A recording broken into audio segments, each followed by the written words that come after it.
ហើយនេះគឺជាព័ត៌មានដែលខ្ញុំអាប់ដេតចេញពីប្រទេសថៃនៅថ្ងៃនេះផងដែរគឺនាយករដ្ឋមន្ត្រីថៃលោកអានុទីនគាត់បាននិយាយក្រោយពីមានហេតុការណ៍ផ្ទុះមីននៅតាមបណ្ដោយព្រំដែនដែលធ្វើឲ្យកងទ័ពរបស់ខាងប្រទេសថៃហ្នឹងរងរបួសដាច់ជើងហើយគាត់បាននិយាយថាថៃមិនមានក្របមីនប្រភេទនោះទេដោយចោទប្រកាន់មកកាន់កម្ពុជាថាគឺមានតែប្រទេសកម្ពុជាដែលមានមីនប្រភេទហ្នឹងអញ្ចឹងណាអាហ្នឹងរៀបថាគាត់នៅចង់នៃអញ្ចឹងដែលមានការក្តៅទៀតហើយដែលតកតនឹងបញ្ហាព្រំដែនម្ដងទៀតដែលការពីថ្ងៃទី10ម្សិលមិញហ្នឹងគឺមានករណីផ្ទុះមីនដាច់ជើងកូនទាហានម្នាក់ដែលធ្វើឲ្យមានបញ្ហាកាន់តែក្តៅទៀតហើយដែលក្រោយមកគឺអនុទិនបាននិយាយថាគឺជាការមើងម៉ាត់មួយដែលថៃបានជួកិច្ចព្រមព្រៀងសន្តិភាពជាមួយកម្ពុជាក្រោយមានកើតហេតុផ្ទុះមីនតាមបណ្ដោយព្រំដែនបាទហើយភាពតានតឹងតាមបណ្ដោយព្រំដែនកម្ពុជាថៃបានផ្ទុះឡើងសារជាថ្មីដោយសារហេតុការណ៍ផ្ទុះមីនកាលពីថ្ងៃច័ន្ទត្រូវនៅថ្ងៃទី10ខែវិច្ឆិកាឆ្នាំ2025ដែលបង្កឲ្យរបួសដល់ទាហានថៃម្នាក់បាទចំពោះការឆ្លើយតបនឹងហេតុការណ៍នេះលោកអនុទិនឆាវិជ្ជរកូលដែលជានាយករដ្ឋមន្ត្រីថៃនិងជាមន្ត្រីក្រសួងមហាផ្ទៃបានប្រកាសយ៉ាងច្បាស់ថាថៃបានព្យួរការអនុវត្តសេចក្តីប្រកាសរួមស្តីពីសន្តិភាពប្រទេសទាំងពីរបាទគឺអនុទិនហ្នឹងគឺសង្កត់ធ្ងន់ថាហេតុអ្វីបានជាប្រទេសយើងទៅដាក់មីនអីចឹងទៅណាអានឹងបែរថាគាត់សង្កត់ធ្ងន់កន្លែងហ្នឹងហើយ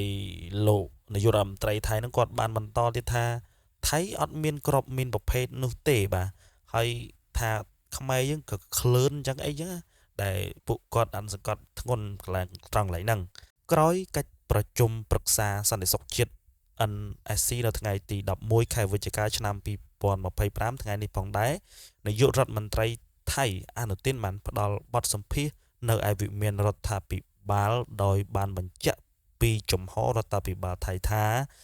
ការបដិសេធរបស់កម្ពុជាចំពោះការបដិសេធរបស់កម្ពុជាដែលថាខ្លួនមិនបានបង្កប់ក្របមីននោះលោកនាយករដ្ឋមន្ត្រីថៃបានលើកឡើងថាប្រទេសថៃមិនមានក្របបែកប្រភេទនោះទេបាទគឺជាប្រភេទដែលកូនទាហានរបស់គាត់នឹងគឺជន់ផ្ទុះកាលពីថ្ងៃទី10មុនរយៈពេលនៃការព្យួរកិច្ចព្រមព្រៀងហ្នឹងគឺអំពីសំណួររយៈពេលនៃការព្យួរគឺសេចក្តីប្រកាសរួមរវាងថៃកម្ពុជាលោកនាយករដ្ឋមន្ត្រីថៃបានឆ្លើយថារហូតទៅដល់កងយុទ្ធពលខេមរៈភូមិន្ទរបស់យើងហ្នឹងគឺឈប់ក៏ឃ្លើនដាក់មីនដាក់អីចឹងទៅគាត់ចង់និយាយចឹងណាប៉ុន្តែភាសាកន្លែងហ្នឹងខ្ញុំអត់សូវយល់ន័យដែរទេគាត់ចង់និយាយសម្ដៅកន្លែងហ្នឹងចំភានបន្ទាប់ហ្នឹងគឺលោកនាយករដ្ឋមន្ត្រីអនុទិនហ្នឹងក៏បានត្រៀមខ្លួនធ្វើដំណើរទៅកាន់តំបន់កើតហេតុដើម្បីសួរសុខទុក្ខទាហានដែលរងរបួសនោះផងដែរហើយមិនតែប៉ុណ្ណោះហ្នឹងគឺចំណុចសំខាន់ប្រមាណដែលអនុទិនបានលើកឡើងហ្នឹងគឺអនុទិនបានព្យួរកិច្ចព្រមព្រៀងលោកបានព្យួរកិច្ចព្រមព្រៀងហ្នឹងតាក់ទងនឹងការជួបគ្នារវាងកម្ពុជាថៃចឹងទៅហើយទី2គឺអនុទិនបានព្យួររាល់កិច្ចសន្ទនាទាំងអស់រវាងកម្ពុជាហើយនិងថៃរហូតទៅដល់ខាងយើងហ្នឹងគឺឈប់ប្រក្លឿនគឺចង់មានតែអញ្ចឹងហើយមួយទៀតគឺគាត់បដិសេធថាប្រទេសថៃអត់មានអាក្របមីនប្រភេទហ្នឹងដែលធ្វើឲ្យបែរថាចង់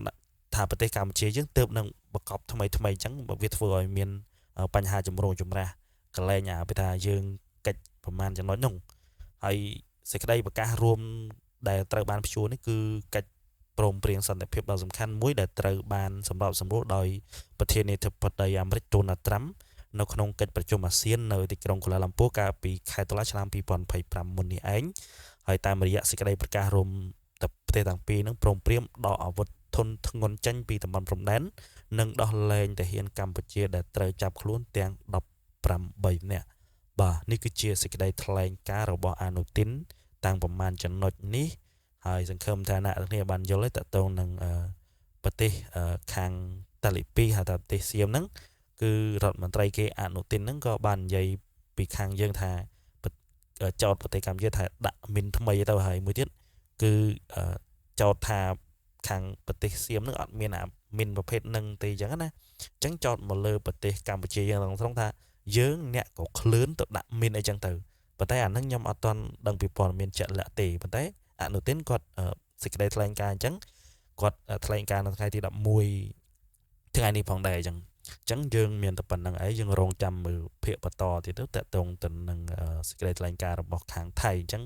ខាងកម្ពុជាយើងបកស្រាយទៅគេយ៉ាងម៉េចបើសិនជាយើងអត់បានដាក់អញ្ចឹងណាអានេះយើងមានតែរងចាំបន្តទេបើសិនជាមានអីខុសទោសអីសូមតែខន្តីបិទទោសពួកការបកប្រែនេះរៀងស្ទើរបន្តិចបាទមានតែប៉ុណ្្នឹងទេ